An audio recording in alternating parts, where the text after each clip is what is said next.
Fantástico. Eu lembro muito bem, né? Acho que foi quando eu até. Acho que você deve se lembrar um dia. Eu comentei bastante sobre o Spider-Man, né? O Homem-Aranha, que pra mim meio que me assustou.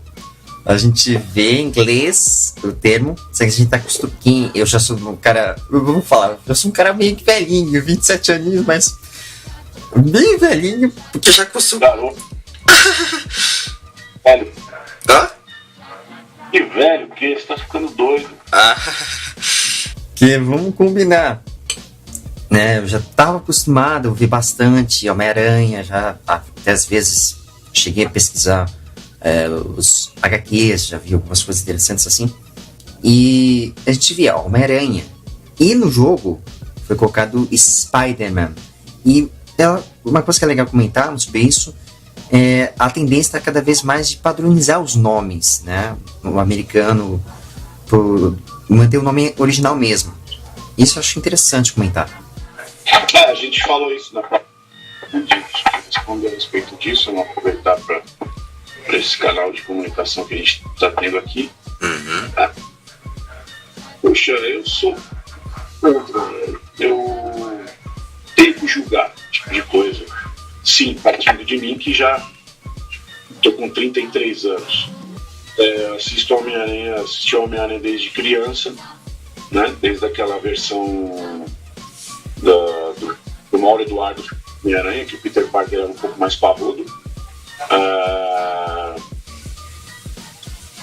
Cara, você cresce ouvindo nomes em português, Duende Verde, né? E Homem-Aranha. De repente, eu fiz parte da gravação desse jogo. Isso é tudo comandado pelo cliente, ordens do cliente master, do dono da parada. Ele acha que tem que padronizar Spider-Man. E tanto é que no jogo mesmo há trechos que foram ditos Spider-Man, e depois numa outra vez que eu fui fazer uma atualização, o diretor falou, não, tem que ser Spider-Man. Ok, vou lá, manda quem, como diria o velho poema em o Hakusho, manda quem pode, obedece quem tem juízo. Então foi o meu comportamento dentro do estúdio, de obedecer a quem está me instruindo, né? Eu acho ruim, mas assim, falei na palestra, é uma proposta de atingir uma nova geração. Quem que vai ficar incomodado de ouvir isso? As pessoas que se consideram velhas, como você. Agora velho por quê? Porque já acompanha a franquia há algum tempo. Já tem uma vivência de anos acompanhando a franquia. Então, é a mesma coisa que eu chamar o Eduardo de José, né? Poxa, é que seu nome, Eduardo, é José em aramaico. Então eu tenho que falar, poxa, legal, vou transformar você em José, tá? E você atende quando te chamar de José. Aí você passa o que na sua cabeça? Esse cara tá louco, né? É essa sensação que dá. Você sabe que é o Homem-Aranha, muita gente já tá automaticamente envolvido no conhecimento de saber que o Homem-Aranha é Spider-Man, ou Spider-Man. Nossa. Então é uma coisa chata, você vai atingir uma nova geração. Os garotinhos de hoje que estiverem jogando o Homem-Aranha, se isso continuar, vão ser os caras que quando tiverem 20 anos e você 40, vai falar: não, tio, você tá ficando louco, mano, é Spider-Man. Homem-Aranha, cara, você tá ficando louco. O negócio de Homem-Aranha aí é do mais de 50 anos atrás, tá ficando louco. É isso, entendeu? Os caras se projetam a atingir uma nova geração, tentar adaptar a velha guarda com esses nomes, e a gente se adapta a tudo. Daqui a pouco a gente vai estar falando. É igual, vamos voltar à coisa anterior. Quando eu era garoto, agora parece um velho falando, eu tinha os bonequinhos da Liga da Justiça. Não se falava Superman. Super-Homem. O desenho mais clássico da Liga da Justiça era Super-Homem, né? Como é que você fala? Vai lançar um filme novo do Superman. Atualmente. A gente falava isso. A gente fala hoje. Eu falava, vai sair um filme do Super-Homem. Os caras, puta, sabe o que é? Se eu falar com os caras da minha idade, os caras já, puta, legal. Como é que fala? é natural para eles ouvirem isso. Mas se eu falar para alguém mais novo que começou a curtir o Superman partindo desse Homem de Aço, vai achar estranho falar Super-Homem. Eu sou fãzaço da franquia do Christopher Reeve, que na minha opinião é o melhor Super-Homem, a minha Super-Homem que teve. E nos filmes que eu tenho em Blu-ray ou box, Super-Homem, entende? Então o Homem de Aço já é parte da geração do Superman. Mas que eu lembro muito bem, e é bom comentarmos, sempre que quem trabalha com tradução, sempre que você tem alguma dúvida sobre os nomes, pergunta antes para o cliente. Porque se houver alguma questão necessária, por exemplo, os nomes, sempre é bom perguntar. Porque senão a gente vai acabar traduzindo tudo e já viu. E acaba virando uma coisa muito perigosa. No caso, eu posso te garantir que o cliente, o estúdio que realizou o trabalho inicial foi a Maximum, que localizou a maior parte do jogo, montou toda a estrutura de localização do jogo, são competentes. Só que a competência deles não pode expor a vontade do cliente que está partindo do jogo. Então, tudo que foi dito lá foi sob consulta ao cliente. Por exemplo, eu compro o personagem Yusuke Urameshi. Eu vou exibir, ninguém conhece aqui no Brasil, vamos supor, ninguém conhece. Mas eu quero chamar ele de Zé das Couve. Para quem conhece a versão original, vai olhar aqui o Zé das Couve e vai falar que porcaria é essa? Mas para quem vai acompanhar a versão brasileira, vai falar, pô, você viu que legal, o personagem Zé das Couve é muito engraçado, ele vê um carinha lá, um baixinho que ele tira um saco. Então, fica sugestionado. Quando a gente tem, muitas vezes, acesso às coisas originais, também atrapalham, né? Quando a gente se engana. Então, também atrapalha na hora de receber a versão brasileira. Mas o que eu posso te dizer é que os caras trabalharam legal. Aí, eu não sei porque eu não vi o jogo inteiro, eu vi meia hora de gameplay no YouTube.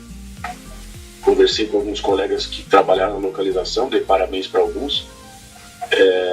Principalmente o Diego Marques, eu acho que ele mandou muito bem no Homem-Aranha. Gosto muito dele, gosto muito do trabalho dele. É um colega que eu tenho um carinho por ele. E é isso. Me soa estranho ouvir os nomes em inglês, mas ok, nada que vai fazer eu dar uma facada no meu próprio peito. Claro. Agora eu vou entrar num ambiente, né, que eu sei muito bem que muita gente adora esse personagem. Adora. Inclusive, né, eu assisti recentemente alguns pedaços da dublagem do Dragon Ball no Super, que você fez o Zamasu. Que baita personagem. E justamente duas pessoas mandaram várias perguntas sobre ele. Adriane Santos e Fernanda Barreto. Adriane e Fernanda, beijo pra vocês. Manda pergunta. Vamos lá. Qual a sensação de interpretar este vilão? E os desafios de interpretá-lo? Nossa, ele fez várias perguntas, mas relacionadas a esse cara. Como que você pôde fazer como que foi essa sensação de fazer parte dessa franquia do Dragon Ball? É mais assediado depois de Dragon Ball? Eu fui mais assediado por causa do Dragon Ball? Exatamente. E também... Com certeza. Eu chego nessa... Posso, mas continua a sua pergunta se tiver mais. E quem você se inspirou para poder seguir este caminho? Você poderia contar alguns exemplos, algumas pessoas que te inspiraram? Para seguir na profissão? Exatamente. Poxa, os meus professores que me deram aula, depois da aula do curso eu tive professores atuantes no mercado, né, que dentro do próprio estúdio me deram espetacular. Wellington Lima é um deles, que é a voz do Majin Buu, né, de vários outros atores aí famosos aí, muito famoso por interpretar os negões da dublagem, né? Voz forte. Não posso falar negão, né? Não tem problema, não. Ninguém vai ficar melindrado, não. Pelo amor de Deus, hein, gente?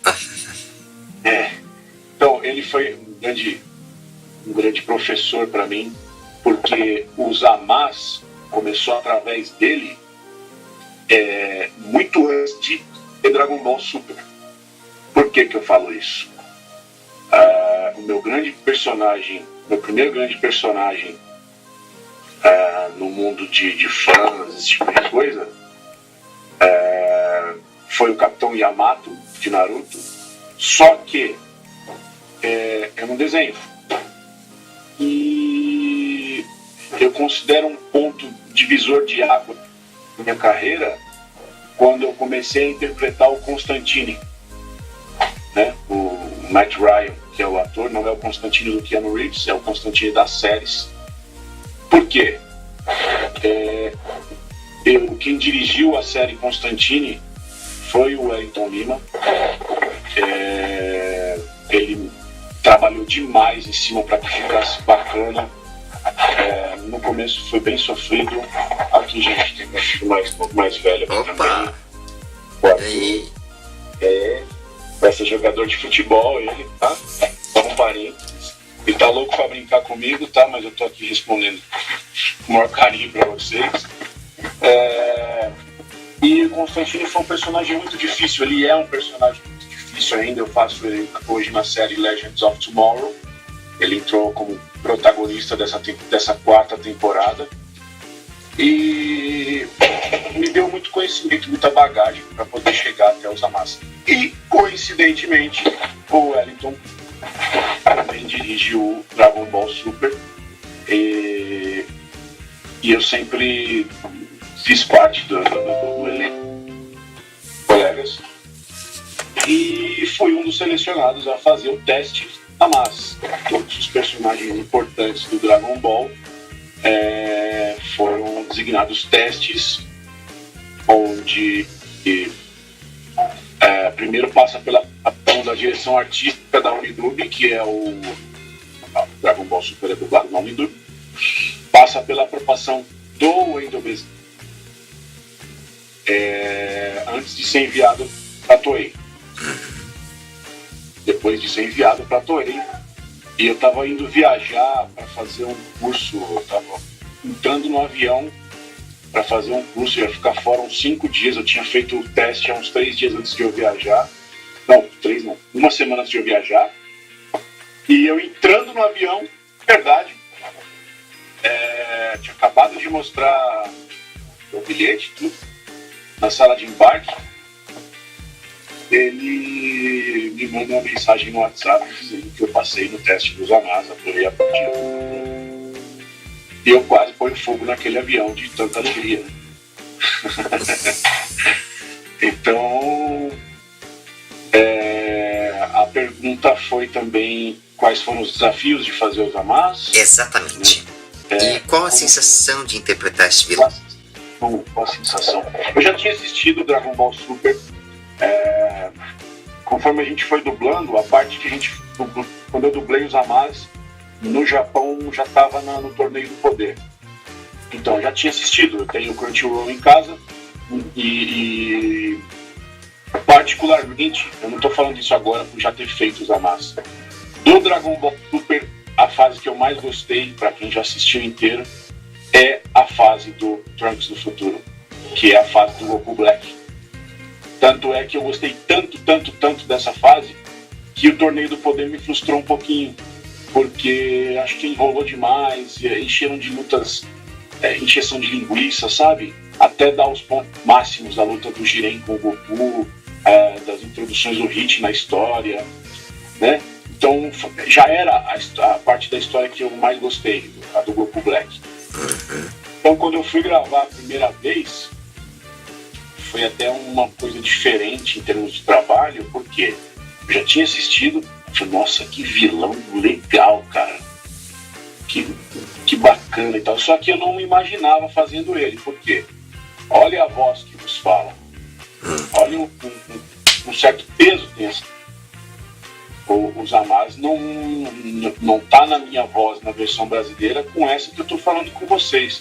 Então eu tive que jogar muito a voz na cabeça, fazer uma coisa muito mais tranquila, porque ele é um monge, ele é um Kaioshin que estudou muito os seres humanos para cuidar do planeta Terra. Então além de muitas vezes a imagem traz a lembrança. Eu não tô com as cenas dele na cabeça, mas eu lembro muito de muitas coisas desse tipo. Então foi um desafio trazer essa voz, né? Porque a voz do Glauco é essa, conversando, desafina, engrossa, né? Porque eu tô conversando com vocês, eu paro para pensar, para falar. Ele não. Ele é um cara, é um aprendiz, muito seguro, uma forma serena de falar. Então ele baixa bem o tom de voz dele, né? Eu recebi muita mensagem, porque assim, eu entendo quem é fã. Os fãs pedem demais determinado dublador em cada personagem. E acredito que para muita gente na época foi um choque, porque põe o Hermes Barbalho, põe o Cristiano Torreão, põe o Silvio Giraldi, e os caras montam vídeos dos caras com vozes de outros personagens dentro dos Amás, dos caras. Então eu imagino porque essa gente apresentou um trabalho que marcou gerações. Então, natural, os fãs não sabem quem é que está despontando no mercado de dublagem.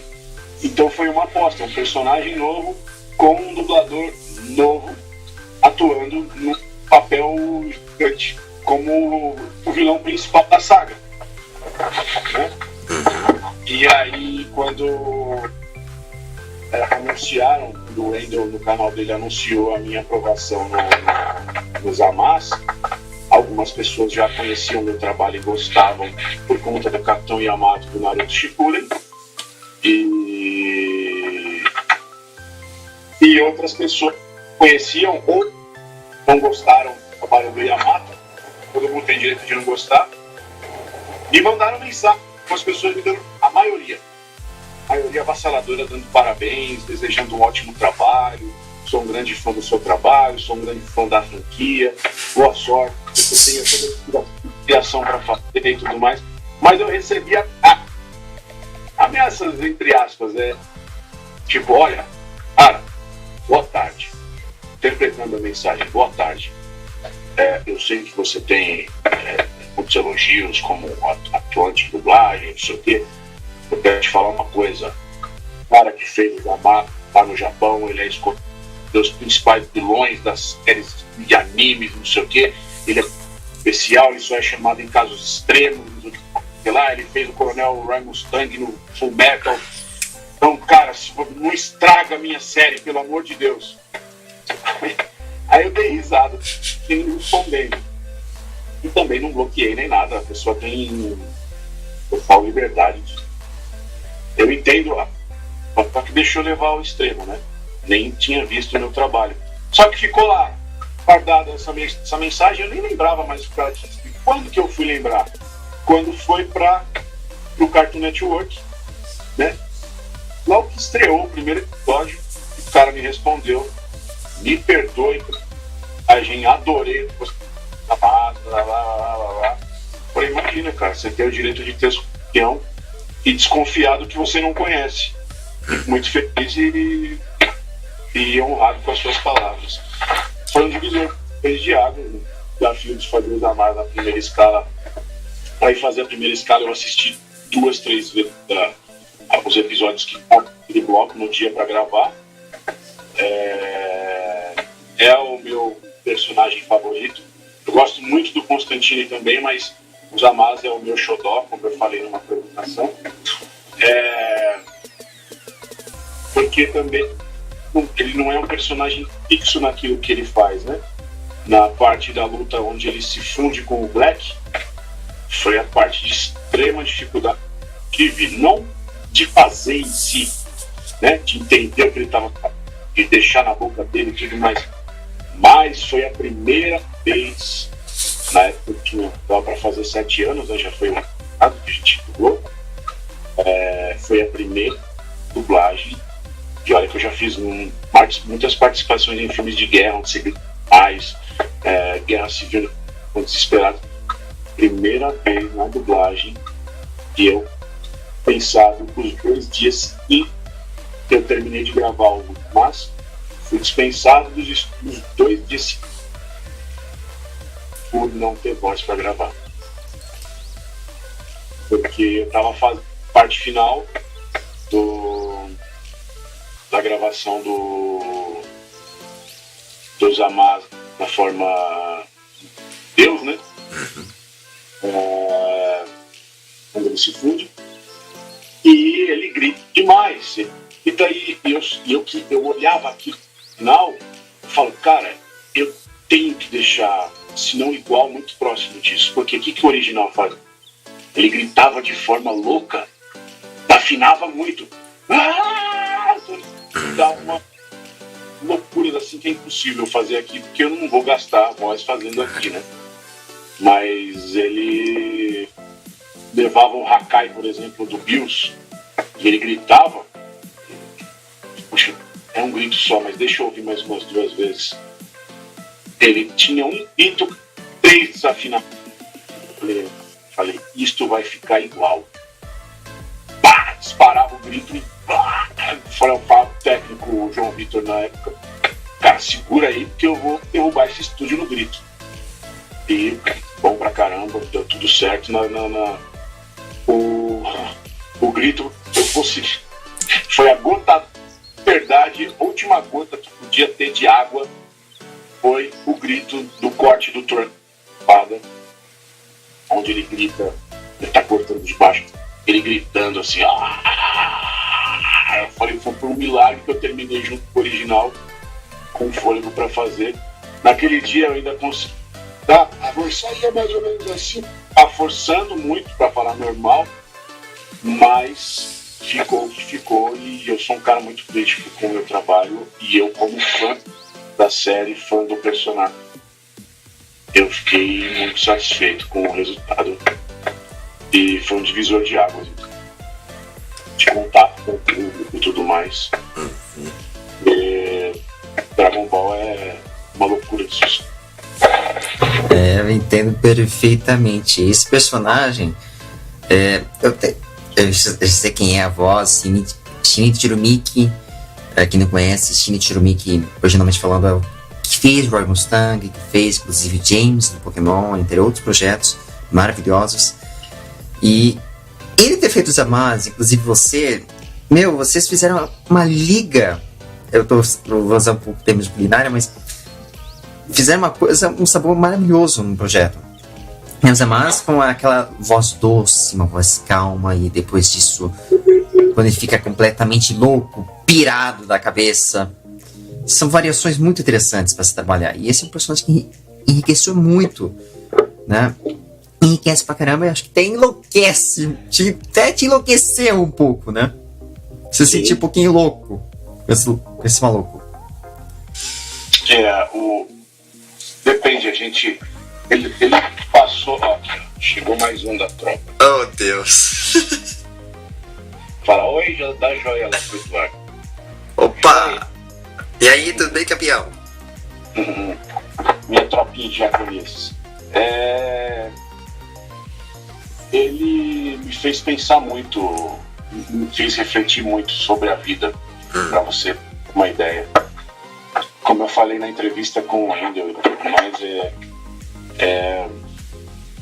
ainda mais nesses períodos loucos de hoje, pós-eleições e tudo mais, mas principalmente na pré-eleição, de como as pessoas piram, né? Como as pessoas desrespeitam a opinião política do outro, simplesmente por julgar que a pessoa é retardada por votar X ou Y candidato. E até fiz uma postagem, né, na última semana, antes da votação final, com a foto dos Amaz no meu Instagram. Eu falei, gente, será que este homem realmente estava errado quando ele falou que a humanidade tinha que ser exterminada e ter começado do zero? Porque ele falou que acabou o respeito. Os seres humanos não se respeitam, eles só pensam neles mesmos. E foi provado, né? Eu abria meu Facebook e era só isso que eu via. Não acho que tem que ser exterminado nem nada. Eu acho que o inferno ou a paz está dentro da cabeça de cada um, mas ele é um cara que me faz pensar muito, porque ele é simplesmente um ser que adquiriu muito conhecimento, e como tudo na vida, quando a gente adquire muito conhecimento, tem que tomar muito cuidado. Sempre ter contato com os superiores da gente, que nos trouxeram com grande carinho, sabedoria e humildade todo o ensinamento que a gente tem. Por quê? A gente tem sempre que ter alguém para enxergar de baixo em termos de conhecimento. Sempre tem que ter alguém como um mestre para poder guiar a gente. É difícil a gente eleger um mestre, mas tem sempre que ter um professor, pode ser um mestre, você tem um grande carinho e admiração. Por quê? A gente vira uns amás. A gente vira os amás como muita gente no Facebook virou os amás nesses dias de eleições. Por quê? Porque são pessoas que desrespeitaram as outras por convicções próprias, por conhecimentos adquiridos. Nada e nem ninguém diz que é certo ou errado, é apenas uma coisa que você leu e estudou, mas você foi apenas um idiota convicto. Você adquiriu conhecimento, se fechou dentro daquele conhecimento e deixou de respeitar as pessoas, seus amigos. Muitas e muitas amizades foram desfeitas por causa de uma eleição.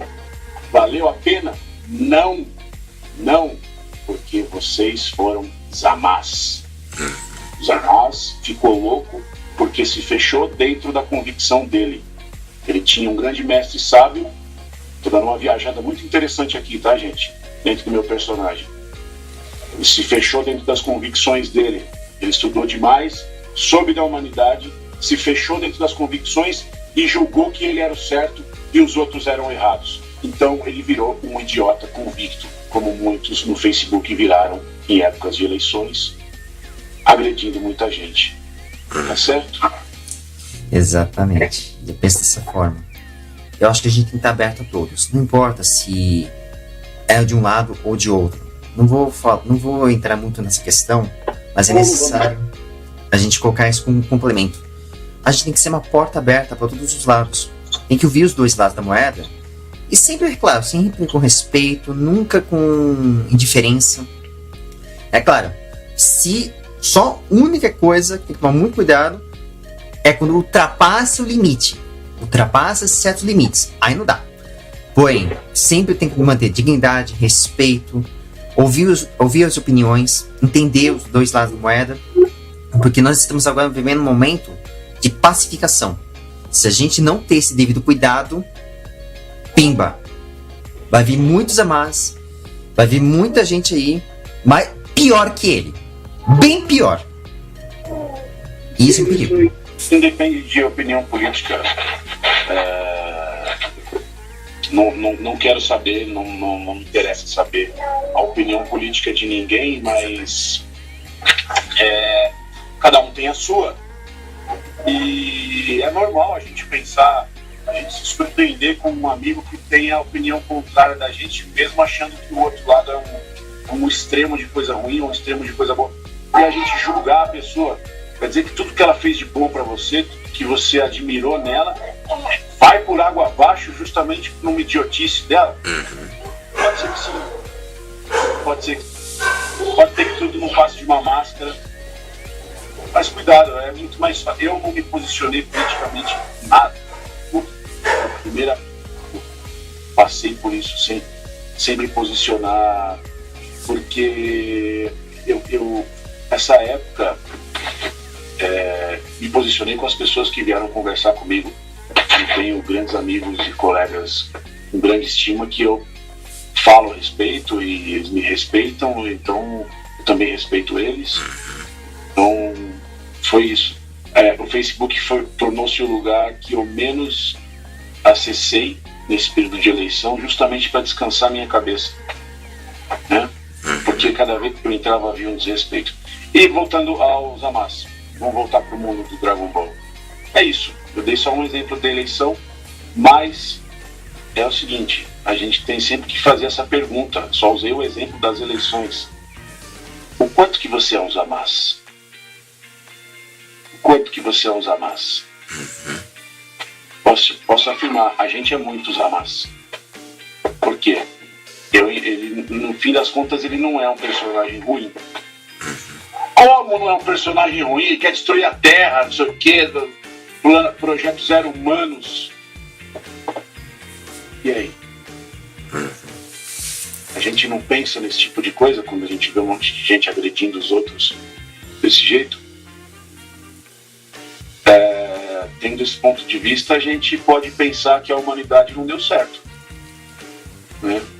Agora, se a gente enxergar várias pessoas boas que estão criando projetos de cura, de tecnologia para ajudar pessoas que precisam, a gente começa a pensar que a humanidade deu certo, né? Tudo depende de um ponto de vista. É só a gente não se fechar dentro de uma convicção e sempre estar sob a tutela de alguém que sempre conhece humildemente mais que a gente possa aprender, sempre aprender com as pessoas.